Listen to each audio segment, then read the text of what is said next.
Hello प्यारे बच्चों, मैं सुधा स्वागत करती हूँ आप सबका आपके अपने चैनल तैयारी ऑनलाइन में। बच्चों, आज के इस वीडियो में हम क्लास 10th के सिविक्स का चैप्टर संघवाद का बहुवैकल्पिक प्रश्न देखेंगे। ये वीडियो आपके आने वाले एग्जाम के पॉइंट ऑफ व्यू से बनाए जाते हैं, तो आप कोशिश करें कि वीडियो को अंत तक देखें। बच्चों, यदि आपका कोई प्रश्न और सुझाव है तो उसे आप कमेंट में अवश्य लिखें। तो सबसे पहले हम जान लेते हैं किसके बारे में, संघवाद के बारे में, कि संघवाद क्या है। तो बच्चों, संघवाद जो है वो लैटिन शब्द है जिसका अर्थ होता है एक प्रकार का समझौता। क्या होता है? समझौता। इसे हम अनुबंध भी कह सकते हैं। और संघवाद दो तरह की सरकारों के बीच सत्ता साझा करने और उनके संबंधित क्षेत्रों को नियंत्रित करने हेतु एक क्या है? समझौता। अब देखिए, केंद्र सरकार और राज्य सरकार, केंद्र और राज्य सरकार, ठीक है, के बीच संबंधों के आधार पर संघवाद की अवधारणा को दो भागों में बांटा गया है। पहला हो जाएगा आपका सहकारी संघवाद। कौन सा? सहकारी संघवाद, ठीक है। अब सहकारी संघवाद को समझ लीजिए। तो सहकारी संघवाद में केंद्र व राज्य एक दूसरे के साथ क्षैतिज संबंध स्थापित करते हैं और एक दूसरे का सहयोग करते हैं, और जो भी समस्याएं होती हैं वह आपस में क्या कर लेते हैं? सुलझा लेते हैं। दूसरा है प्रतिस्पर्धी संघवाद। शब्द से ही क्या स्पष्ट हो रहा है? प्रतिस्पर्धा। तो दूसरा है आपका प्रतिस्पर्धी संघवाद। अब इसमें क्या होता है? तो केंद्र सरकार और राज्य सरकारों के मध्य संबंध कैसा होता है? वर्टिकल। इसे आप वर्टिकल भी कह सकते हैं और लंबवत भी कह सकते हैं।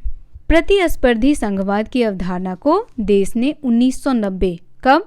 1990 के दशक के आर्थिक सुधारों के बाद महत्व प्रदान किया था। प्रतिस्पर्धी संघवाद में राज्यों को आपस में और केंद्र के साथ लाभ के उद्देश्य से क्या करना पड़ता है? प्रतिस्पर्धा। प्रतिस्पर्धा तो समझते ही होंगे आप लोग। प्रतिस्पर्धा यानी कंपटीशन। अब ऐसा क्यों करते हैं? तो देखिए, सभी राज्य धन और निवेश को आकर्षित करने के लिए एक दूसरे के साथ कंपटीशन करते हैं, जिससे विकास संबंधी गतिविधियों को बढ़ावा मिलता है।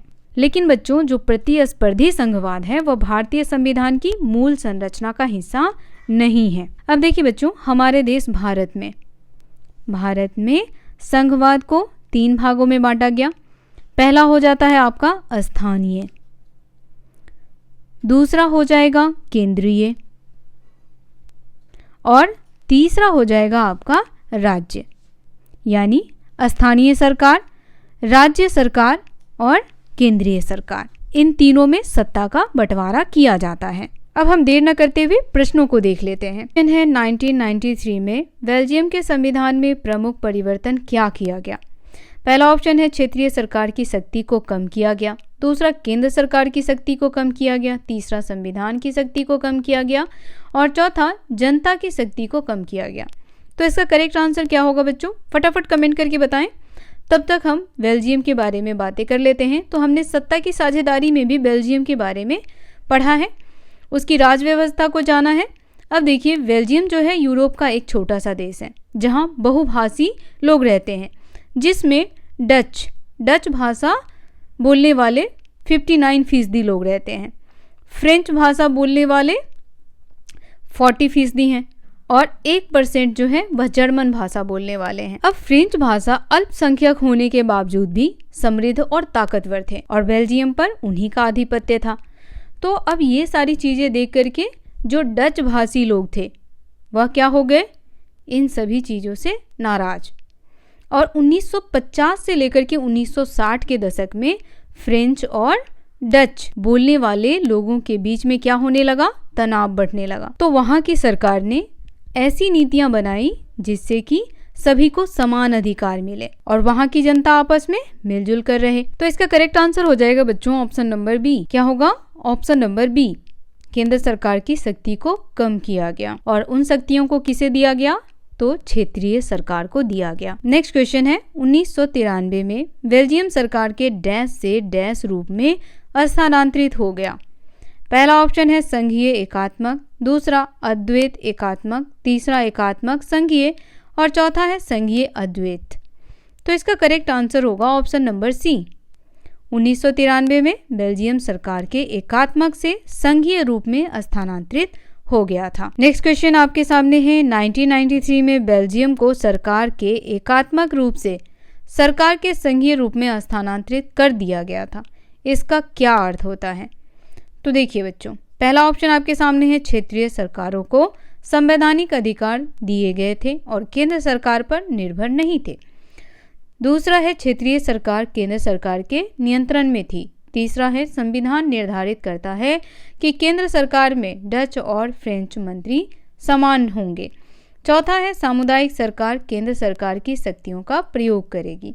तो क्या होगा इसका करेक्ट आंसर?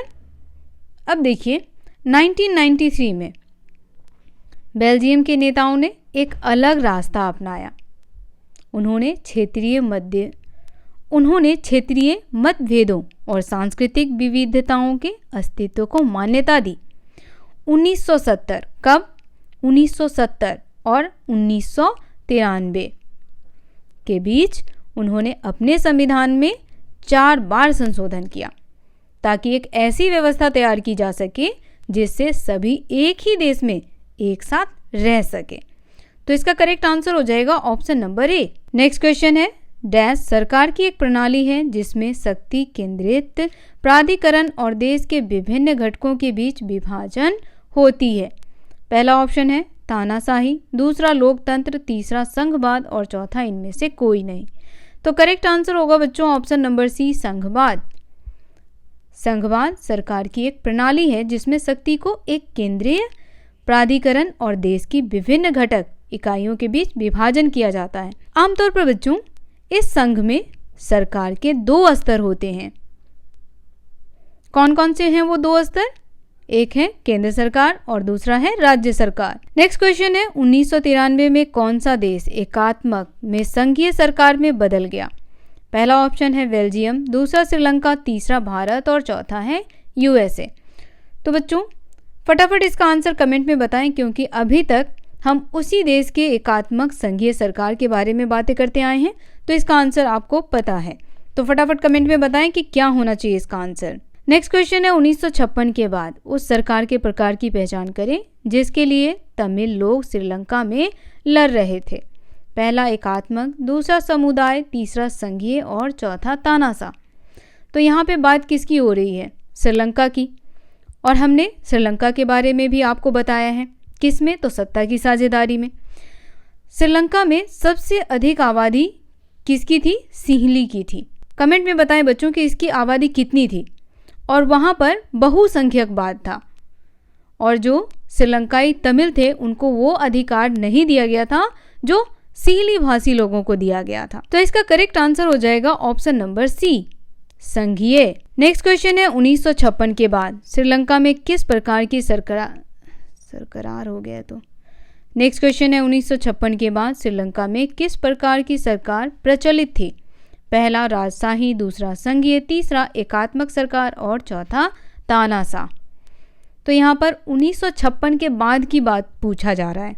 तो देखिए बच्चों 1956 के बाद वहाँ एकात्मक सरकार थी।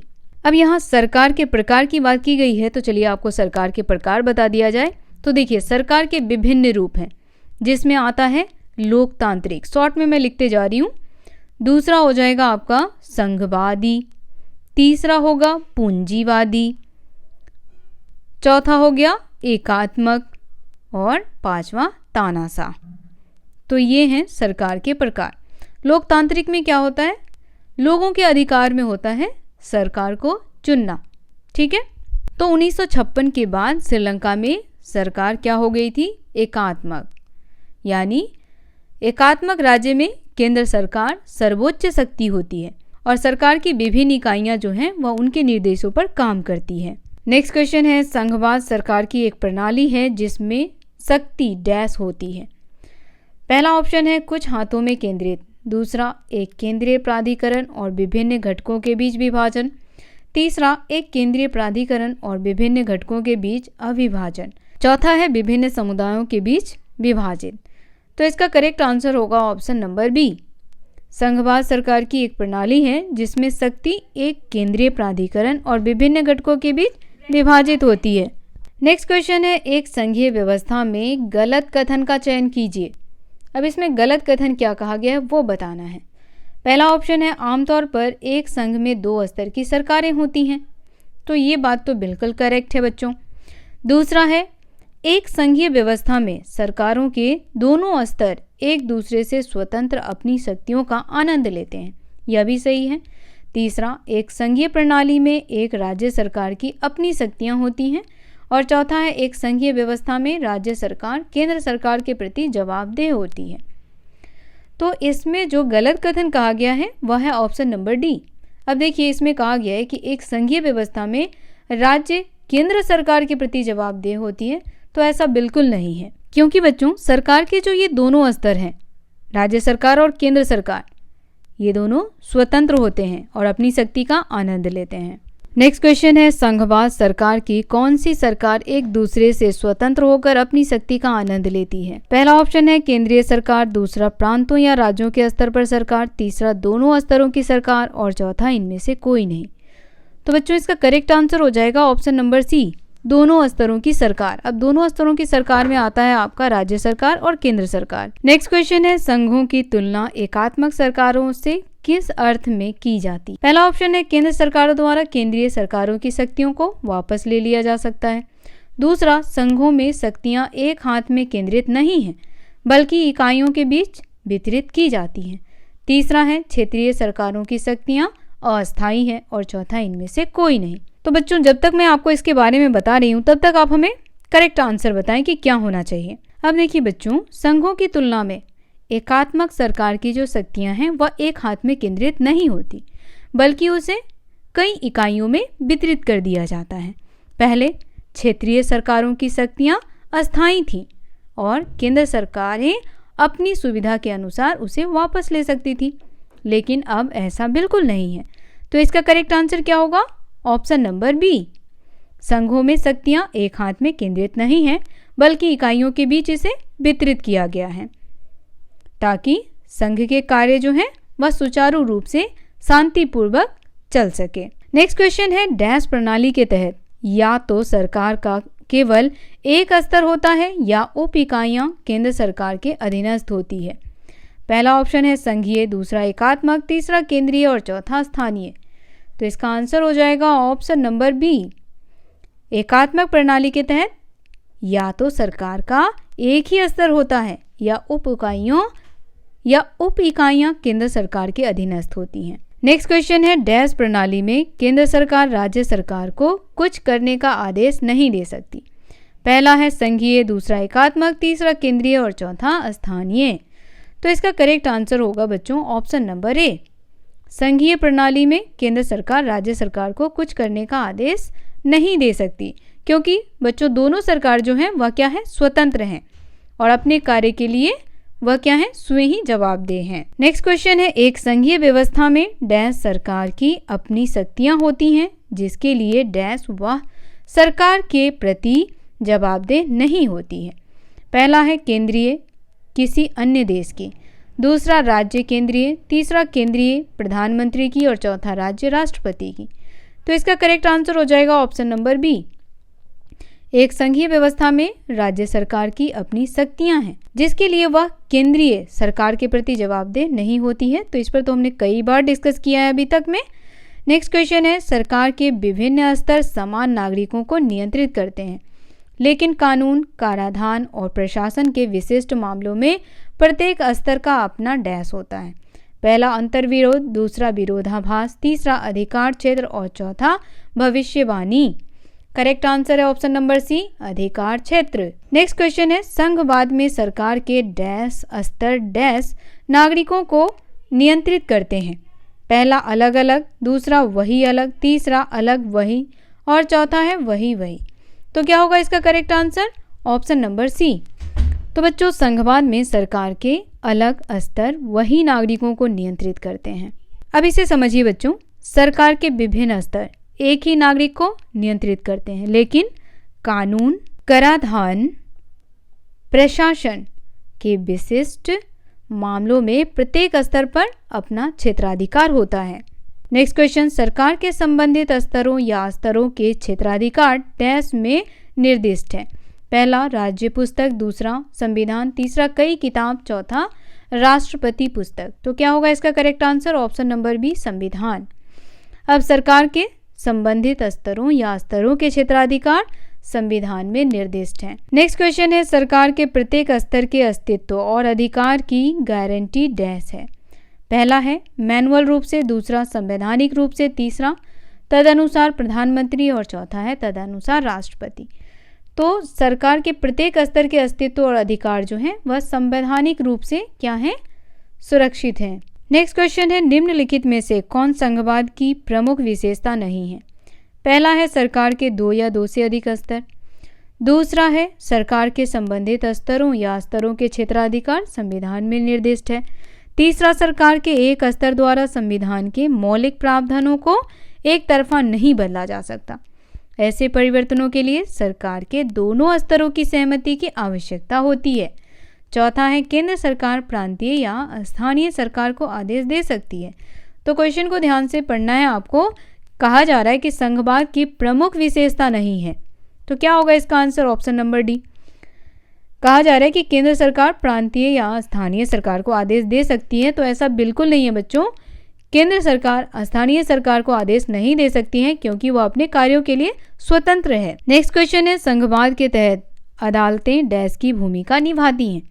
पहला सरकार के फैसलों को लागू करने, दूसरा सरकार के हर कदम का पक्ष लेने, तीसरा संविधान और विभिन्न स्तरों की सरकारों के अधिकारों की व्याख्या करने, चौथा है उठाए गए कदमों के लिए सरकार की आलोचना।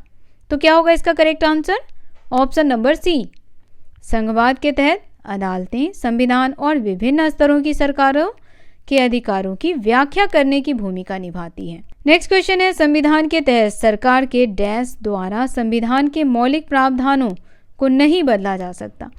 पहला है एक स्तर, दूसरा दोनों स्तरों, तीसरा 5 स्तर और चौथा इनमें से कोई नहीं।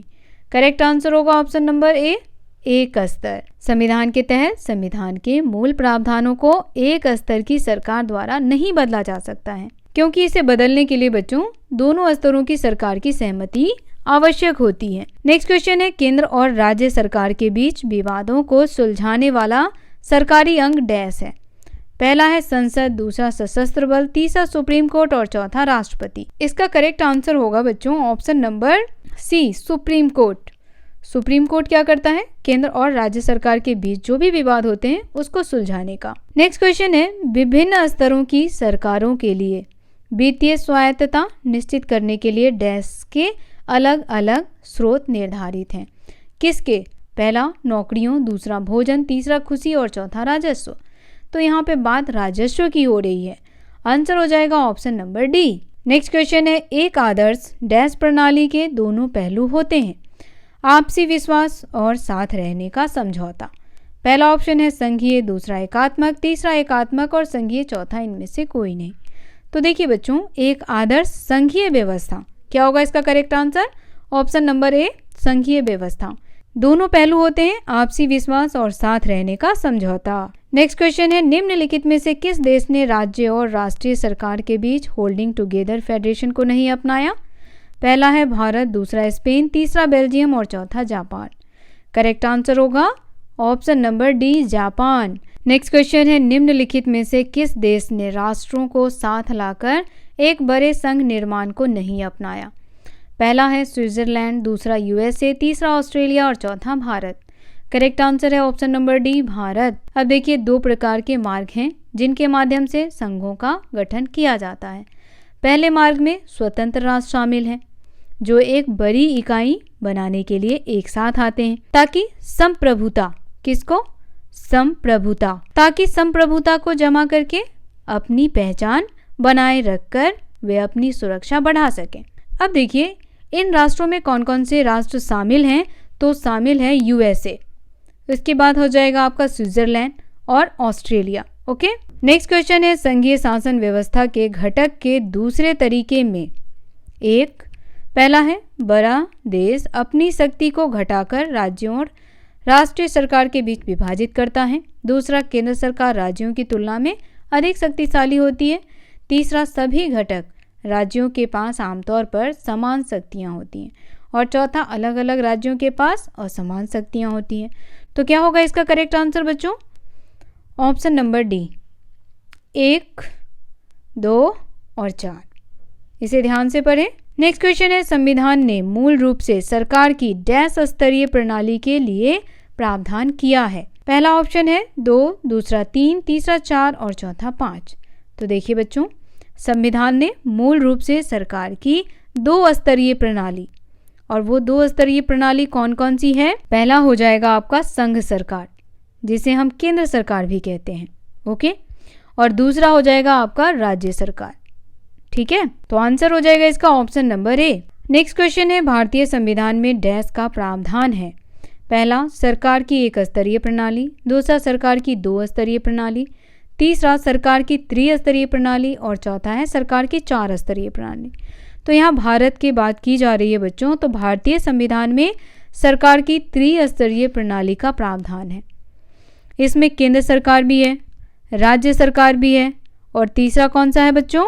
और तीसरा हो जाएगा आपका स्थानीय सरकार। नेक्स्ट क्वेश्चन है, डैश सूची जिसमें राष्ट्रीय महत्व के विषय शामिल हैं, जैसे देश की रक्षा, विदेशी मामले, बैंकिंग, संचार और मुद्रा। पहला ऑप्शन है संघ सूची, दूसरा राज्य सूची, तीसरा समवर्ती सूची और चौथा है अवशिष्ट विषय। तो इसका करेक्ट आंसर होगा ऑप्शन नंबर ए, संघ सूची। संघ सूची जिसमें राष्ट्रीय महत्व के विषय शामिल हैं, जैसे देश की रक्षा, विदेशी मामले, बैंकिंग, संचार और मुद्रा। अब देखिए, भारतीय संविधान संघ और राज्यों के बीच विधायी अधिकारों को 3 हिस्सों में बांटती है। पहला हिस्सा है आपका संघ सूची, दूसरा है राज्य सूची, तीसरा है समवर्ती सूची। ठीक है बच्चों। नेक्स्ट क्वेश्चन है, निम्नलिखित में से कौन सा विषय संघ सूची में शामिल है? पहला है विदेशी मामले, दूसरा पुलिस, तीसरा कृषि और चौथा सिंचाई। इसका करेक्ट आंसर हो जाएगा बच्चों ऑप्शन नंबर ए, विदेशी मामले। नेक्स्ट क्वेश्चन है, यदि भारत में यह वांछित है कि वर्तमान संघीय ढांचे से सरकार एकात्मक ढांचे में बदल दी जाए, तो ऐसा परिवर्तन किसके द्वारा लाया जा सकता है? पहला ऑप्शन है संसद के सदस्यों के एक साधारण बहुमत द्वारा, दूसरा उपस्थित और मतदान करने वाले सदस्यों के 2/3 बहुमत द्वारा, बशर्ते यह कुल सदस्यों के बहुमत से कम हो, तीसरा है संसद की सदस्य के 2/3 बहुमत द्वारा, और चौथा है संसद में एक विषय प्रक्रिया और भारतीय संघ में राज्यों के बहुमत द्वारा। तो बच्चों इसका करेक्ट आंसर होगा ऑप्शन नंबर डी, संसद के एक विशेष प्रक्रिया और भारतीय संघ के राज्यों के बहुमत द्वारा। नेक्स्ट क्वेश्चन है, केंद्र सरकार के पास डैश में विषय पर विशेष अधिकार है। पहला है संघ सूची, दूसरा समवर्ती, तीसरा राज्य सूची और चौथा दोनों। तो इसका करेक्ट आंसर हो जाएगा ऑप्शन नंबर ए, केंद्र सरकार के पास संघ सूची में विषयों पर विशेष अधिकार है। अब देखिए, संघ सूची में राष्ट्रीय महत्व के विषय में, जैसे कि देश की रक्षा, विदेशी मामले, बैंकिंग, संचार, मुद्रा, ये सभी शामिल हैं। नेक्स्ट क्वेश्चन है, राज्य सूची में शामिल विषयों के लिए सही विकल्प का चयन करें। पहला ऑप्शन है बैंकिंग, दूसरा है विदेशी मामले, तीसरा पुलिस और चौथा है सैन्य। तो इसका करेक्ट आंसर हो जाएगा बच्चों ऑप्शन नंबर सी, पुलिस। तो चलिए सबसे पहले मैं आपको इन तीनों सूचियों के बारे में विस्तार से बता दूं, ताकि आप कभी कंफ्यूज ना हो। सबसे पहले हम जानेंगे किसके बारे में? संघ सूची के बारे में। ठीक है बच्चों, किसके बारे में जानेंगे? संघ सूची के बारे में। तो देखिए, इस सूची में दिए गए विषय पर केंद्र सरकार कानून बनाती है। कौन सरकार कानून बनाती है? केंद्र सरकार। और यह आपको ध्यान रखना है, क्योंकि इस तरह के क्वेश्चन भी पूछे जा सकते हैं। संविधान में लागू होने के समय इसमें 97 विषय थे, 97 विषय थे। अब कितने हैं कमेंट करके बताएं। दूसरा है बच्चों राज्य सूची। अब राज्य सूची के बारे में जान लें तो इस सूची में दिए गए विषय पर राज्य सरकार कानून बना सकती है।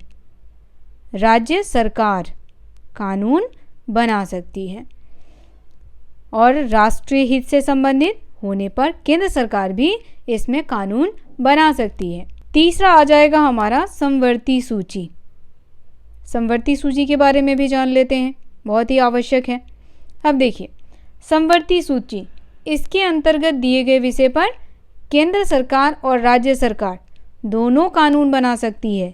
केंद्र सरकार और राज्य सरकार दोनों कानून बना सकती है, परंतु कानून के विषय समान होने पर केंद्र सरकार द्वारा बनाया गया कानून ही मान्य होगा। मान लीजिए कि राज्य सरकार और केंद्र सरकार जिस पर कानून बना रही है और कानून का विषय क्या है, समान है, तो उस पर किसका कानून माना जाएगा? केंद्र सरकार का। नेक्स्ट क्वेश्चन है, समवर्ती सूची में शामिल विषयों के लिए सही विकल्प का चयन करें। पहला है संचार, दूसरा कृषि, तीसरा पुलिस और चौथा है शिक्षा। करेक्ट आंसर है ऑप्शन नंबर डी, शिक्षा। अब समवर्ती सूची में केंद्र सरकार के साथ साथ राज्य सरकार भी क्या करती है? कानून बना सकती है। तो बच्चों इसमें शामिल होता है शिक्षा, शिक्षा के साथ वन, ट्रेड यूनियन, विवाह, गोद लेना, ये सभी। नेक्स्ट क्वेश्चन है, निम्नलिखित में से कौन समवर्ती सूची के अंतर्गत आएगा? पहला है पुलिस, दूसरा व्यापार और वाणिज्य, तीसरा शिक्षा और चौथा है बैंकिंग। तो बच्चों आपको पता ही है कि समवर्ती सूची के अंतर्गत कौन कौन से आएंगे। फटाफट कमेंट में बताएं कि इन चारों ऑप्शन में से करेक्ट आंसर क्या होना चाहिए। नेक्स्ट क्वेश्चन है, केंद्र और राज्य सरकार दोनों डैश सूची में उल्लिखित विषयों पर कानून बना सकती है। तो किस सूची पर बना सकती है बच्चों? केंद्र सरकार भी और राज्य सरकार भी। पहला ऑप्शन है संघ, दूसरा समवर्ती, तीसरा राज्य और चौथा है दोनों। तो देखिए समवर्ती सूची पर केंद्र सरकार और राज्य सरकार दोनों कानून बना सकती है। अगर विषय एक ही होगा तो किसका मान्यता होता है? केंद्र सरकार का। नेक्स्ट क्वेश्चन है, किन विषयों पर संघ और राज्य सरकार दोनों कानून बना सकते हैं? पहला है समवर्ती सूची, दूसरा संघ सूची, तीसरा राज्य सूची और चौथा इनमें से कोई नहीं। तो अब आप बताएंगे इसका आंसर क्या होना चाहिए। मैंने इतने अच्छे से आपको समझाया है कि मुझे पता है कि आप इसका आंसर हमें कमेंट करके अवश्य बताएंगे। आपको पता है इसका आंसर क्या होना चाहिए। चलिए नेक्स्ट क्वेश्चन की ओर बढ़ते हैं। नेक्स्ट क्वेश्चन हमारा है, भारत में अवशिष्ट विषयों पर कानून बनाने की शक्ति किस सरकार के पास है? पहला है संघ, दूसरा राज्य, तीसरा दोनों और चौथा कोई नहीं। तो देखिए बच्चों, हमारे संविधान के अनुसार इन विशिष्ट विषयों पर कानून बनाने की शक्ति केंद्र सरकार के पास है। किसके पास है? केंद्र सरकार के पास है। तो आंसर क्या हो जाएगा? ऑप्शन नंबर ए, संघ सरकार। इसे हम केंद्र सरकार भी कहते हैं। नेक्स्ट क्वेश्चन है, संघ सूची में किस तरह के विषय शामिल होते हैं? पहला शिक्षा, वन, ट्रेड यूनियन, विवाह, दत्तक ग्रहण और उत्तराधिकार। तो ये बच्चों संबंधित है समवर्ती सूची से। ठीक है। दूसरा आता है पुलिस, व्यापार, वाणिज्य, कृषि और सिंचाई। तो दूसरा जो है वह संबंधित है आपका राज्य सूची से। तीसरा है आपका कंप्यूटर सॉफ्टवेयर जैसे अवशिष्ट विषय। तो यह किस सूची में संबंधित है? यह संबंधित है आपका संघ सूची से। और क्वेश्चन में पूछा जा रहा है कि संघ सूची से किस तरह के विषय शामिल होते हैं, तो आंसर हो जाएगा option number C. Next question है, निम्नलिखित में से कौन सा देश एक साथ आने वाले देशों का उदाहरण है? पहला है यूएसए, दूसरा भारत, तीसरा स्पेन और चौथा है बेल्जियम। तो इसका करेक्ट आंसर होगा बच्चों option number A, USA. Next question है, भारत में संघवाद की प्रथा पर आधारित निम्नलिखित कथनों पर विचार करें। उन प्रभावों को पहचानें जो 1992 में विकेंद्रीकरण की दिशा में उठाया गया। पहला, स्थानीय सरकारों के पास अपनी कोई शक्ति या संसाधन नहीं थे। दूसरा, स्थानीय सरकारी निकायों के नियमित चुनाव कराना संवैधानिक रूप से अनिवार्य हो गया। तीसरा है, राज्य सरकारों को स्थानीय सरकारी निकायों के साथ कुछ शक्तियां और राजस्व साझा करने की आवश्यकता पड़ गई। चौथा है, अनुसूचित जातियों, अनुसूचित जनजातियों और अन्य पिछड़े वर्गों के लिए निर्वाचित निकायों में कोई स्थान आरक्षित नहीं हुआ। तो इसका करेक्ट आंसर क्या होगा बच्चों? कमेंट करके फटाफट बताएं कि करेक्ट आंसर क्या होना चाहिए इसका। तो इसका करेक्ट आंसर होगा बच्चों ऑप्शन नंबर ए, 2 और 3। तो देखिए दूसरे में कहा जा रहा है कि स्थानीय सरकारी निकायों के नियमित चुनाव कराना संवैधानिक रूप से अनिवार्य हो गया। और तीसरा है, राज्य सरकारों को स्थानीय सरकारी निकायों के साथ कुछ शक्तियां और राजस्व साझा करने की आवश्यकता पड़ गई। नेक्स्ट क्वेश्चन है, भारत के कुछ राज्यों में अन्य राज्यों की तुलना में विशेष शक्तियां या स्थिति है और यह संविधान के किस अनुच्छेद से स्पष्ट है जो उत्तर पूर्वी राज्यों की विशेष स्थिति से संबंधित है? पहला है अनुच्छेद 356, दूसरा अनुच्छेद 370, तीसरा अनुच्छेद 368 और चौथा है अनुच्छेद 371। तो क्या होगा इसका करेक्ट आंसर? कमेंट करके बताएं। तब तक मैं थोड़ा बहुत आपको समझा देती हूँ। अनुच्छेद 371। अब देखिए, भारतीय संघ के सभी राज्यों में समान शक्तियाँ नहीं हैं, सबको अलग अलग शक्ति दी गई है। कुछ राज्यों को विशेष दर्जा भी दिया गया है। अब वो कौन कौन से राज्य हैं जो विशेष दर्जा में आता है? तो देखिए, असम आता है विशेष दर्जा वाले राज्यों में। उसके बाद आता है नागालैंड, उसके बाद अरुणाचल प्रदेश और मिज़ोरम।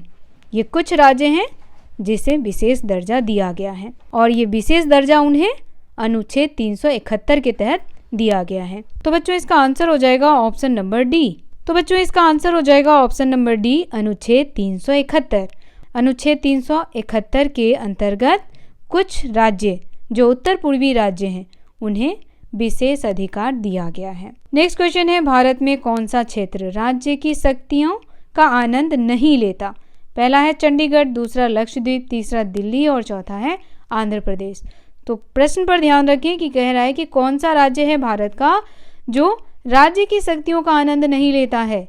तो बच्चों वो राज्य हो जाएगा आंध्र प्रदेश। यह राज्य की शक्तियों का आनंद नहीं लेता है।